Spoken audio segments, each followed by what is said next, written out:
बिस्मिल्लाहिर्रहमानिर्रहीम। सवाल पूछा गया है कि अल्हम्दुलिल्लाह मैं सिलसिला सैफिया में बैत हूँ और मेरे 7 लताइफ़ ज़ाकिर हैं और नफीस बात कर रहा हूँ।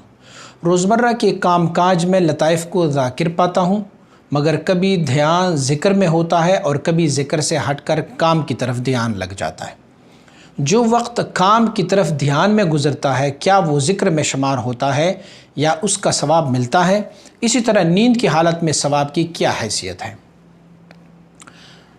सबसे पहले तो रिज़्क़ हलाल भी ऐन इबादत है और हदीस तय्यबा में है कि अल-कासिब हबीबुल्लाह। उसमें अगर नीयत अच्छी हो, काम साफ़ हो, सुथरा हो, हलाल हो और नीयत उसमें किया जाए, सेहती नीयत की जाए कि अपने बच्चों की, अहल व अयाल की, अपने घर वालों की रिज़्क़ का सबब रब्ब कायनात ने इस बंदे को लगा रखा है और इस नीयत से वो अपनी रिज़्क़ और रोज़ी और काम में लगे रहें, तो बिला शक व शुबहा वो भी उनके लिए इबादत ही के ज़ुमरे में शामिल है। दूसरी बात यह है कि जिस तरह कि आपने बातिनी ज़िक्र के बारे में कहा हुआ है, तो जिन जिन लम्हात में आपकी ध्यान ज़िक्र की तरफ रहेगा और उस ज़िक्र की हालत में आप काम करते रहेंगे, तो वो हालत भी आपकी महमूदा है, वो काम भी आपका ज़िक्र ही में शामिल होगा। देखिए, मुजाहिद बवक्त जहाद अपनी तलवार को चलाते रहते हैं और जहाद की दौरान एक ऐसे भी बंदे होते हैं कि जो तहरीस का काम कर देते हैं, यानी पहरेदारी करते हैं। तो अब पहरेदारी करने वालों का बज़ाहिर कोई काम तो नहीं होता, लेकिन उनके लिए भी उनका अजर मिलता है। और जहाद में तलवार चलाते हैं, घोड़े दौड़ाते हैं, उन घोड़ों की सिमों से टकराने वाले पत्थरों की भी फजीलत है, चूँकि वो इबादत में लगे हुए हैं। तो काम भी अगर कर रहे होंगे तो इबादत वाले काम, जो काम जिसमें इबादत की जाएगी उस इबादत में काम किया जाए तो वो सारा जो है वो इबादत ही में शामिल हो जाएगा। इसी तरह अगर नीयत सही रहो ना, तो खाना खाते हुए भी वो खाना भी आपके हक़ में इबादत ही के ज़ुमरे में होगा। ख्वाजा मोहम्मद मासूम रहमतुल्लाह अलैहि के बारे में मनक़ूल है, रौज़तुल क़य्यूमिया जल्द 2 में आपके मनाक़िब में है कि आप मुबारक एक दफ़ा खाना खा रहे थे और बड़ा मुरग़न खाना खा रहे थे।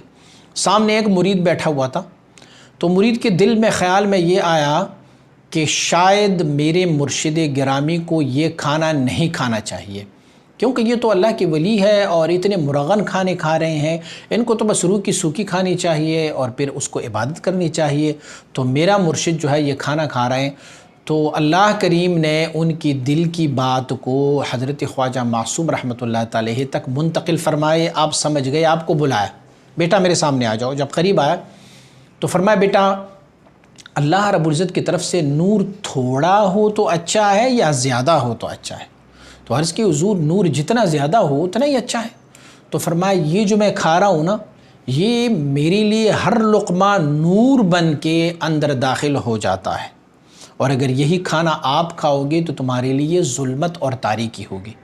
तो अर्ज़ की हुज़ूर, ये कैसे हो सकता है? तो फरमाया, ऐसे हो सकता है कि जब मैं खाना खाता हूँ तो उसमें मेरी नीयत सही होता है। मेरा नीयत ये है कि जब मैं खाना खाता हूँ, मैं नीयत ये करता हूँ कि खाना खाऊँ और इस खाने से मेरे जिस्म को क़ुव्वत मिल जाए और उस क़ुव्वत को मैं अल्लाह के ज़िक्र पर सर्फ़ कर दूँ, फ़लिहाज़ा ये खाना भी मेरे लिए इबादत ही बन गया।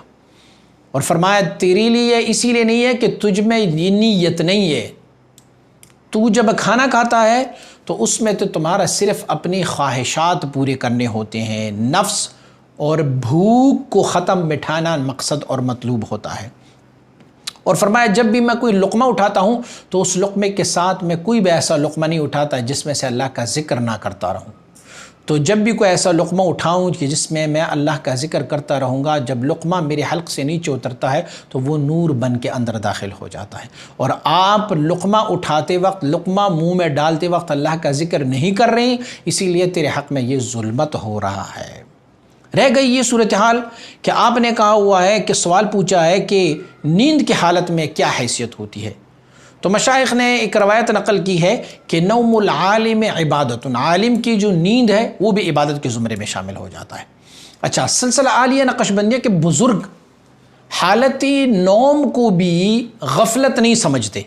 اب بظاہر اگر دیکھی جائے تو حالتی نیند جو ہے وہ سراسر غفلت ہے، کیونکہ اعضاء اور جوارح جو ہے ہمارے وہ معطل ہو جاتے ہیں۔ لیکن مشائخ فرماتے ہیں جس کا اصل قلب ذاکر ہو، جس کا اصل روح ذاکر ہو جائے، جس کا اصل خفی اخفا یہ ذاکر ہو جائے، اصل سر ذاکر ہو جائے، تو ان لطائف کے اپنی اصول ہے۔ مثلا میں قلب کی مثال دے لیتا ہوں، ایک بندے کا قلب ذاکر ہو جائے تو پھر اس قلب ذاکر، اصل قلب جب ذاکر ہو جاتا ہے تو پھر یہ گوشت کا لوتڑا، یہ مضغہ جو ہماری جسم کے اندر ہے، یہ بھلے سوتا رہے لیکن حقیقت جامعہ اس کا جاگتا رہتا ہے، وہ ذکر میں ہوتا ہے۔ اسی لیے پھر اس کا نیند بھی جو ہے وہ عبادت ہے۔ حضور سید عالم صلی اللہ علیہ وسلم مبارک کی شان مبارکہ یہ تھی کہ تنام عینی ولا ینام قلبی، حضور نے فرمایا میری آنکھیں تو سو جاتی ہے لیکن میرا جو ہے وہ تنام عینی ولا ینام قلبی، میری آنکھیں سو جاتی ہے لیکن میرا قلب نہیں سوتا۔ اشارہ ہے حقیقت جامعہ کی طرف کہ حضور نبی اکرم صلی اللہ علیہ وآلہ وسلم بارک کی حقیقت جامعہ ایسے ہی۔ تو اللہ رب العزت کی فضل و کرم سے جس بندے کی حقیقت جامعہ ذاکر ہو جائے تو بھلے وہ یہاں پر سوتے رہیں، یہاں پر کوئی کام بھی کرتے رہیں، تو وہ ہر حالت میں ان کا ذکر ہوتا رہتا ہے اور اس کو ثواب ملتا جا رہا ہوتا ہے۔ دیکھو کچھ ایسی نیندیں ہیں کہ عام لوگ بھی اگر اس نیند کو کریں گے تو وہ نیند ان کے لیے ثواب ہے۔ جیسے کیا؟ قیلولہ کی نیند اگر بطریق سنت اور بنیت سنت ادا کی جائے، دیکھو بظاہر وہ سوتا رہتا ہے لیکن قیلولہ اس وجہ سے وہ کر رہا ہو کہ میرے مصطفیٰ کریم صلی اللہ علیہ وسلم بارک کی سنت مطہرہ ہے، تو وہ سوتا رہے تو ان کو ثواب اور اجر ملتا رہے گا۔ فلہٰذا اگر یہ کسی کی حیثیت ہو، یہی صورتحال ہو کہ جس کا حقیقت جامعہ ذاکر ہو، تو پھر وہ سوتے بھی رہیں تو ان کو وہ ذکر جاری و ساری رہے گا اور ان کو اس کا ثواب ملتا ہی رہے گا۔ مزید ویڈیوز کے لیے ہمارے اس YouTube چینل کو سبسکرائب کریں اور بیل آئیکن پر کلک کریں۔ جزاک اللہ۔